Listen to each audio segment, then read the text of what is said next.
உள்ளூர் செய்திகளை உலகளவில் தெரிந்து கொள்ள எங்களோடு இணைந்திருங்கள். மை வெளிச்சம் டிவி.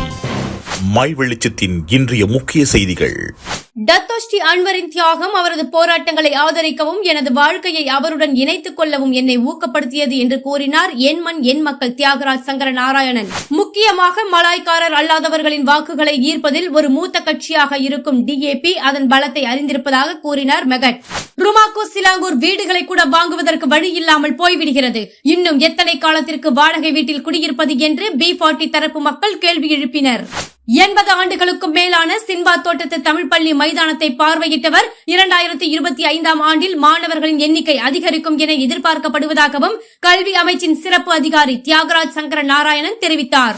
ஜி சாமி சுழல் கிண்ணம், இவர் 1967ஆம் ஆண்டு ஃபிஃபா காற்பந்து நடுவராக ஜொகூர் மாநிலத்தை பிரதிநிதித்து பெயர் பதித்தவர். பி ராஜ் சுழல் கிண்ணம், இவர் தேசிய வகை துன் அமினா தமிழ் பள்ளி பெற்றோர் ஆசிரியர் சங்க தலைவர் தோற்றுனர். அவர்களின் பெயரில் சுழல் கிண்ணம் என்று கூறினார் ரவீன்குமார்.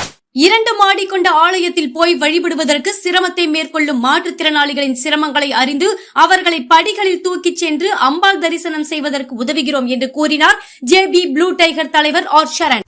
எங்கள் சேனலை சப்ஸ்கிரைப் செய்து லைக் ஷேர் செய்ய மறவாதீர்கள். பெல் பட்டனை அழுத்துவதன் வழி நாங்கள் பதிவேற்றம் செய்யும் வீடியோக்களுக்கான நோட்டிபிகேஷன் உங்களை வந்து சேரும். நல்ல செய்தியை 10 பேருக்கு ஷேர் செய்வதன் வழி தகவல் அறிந்த சமுதாயத்தை உருவாக்குவோம்.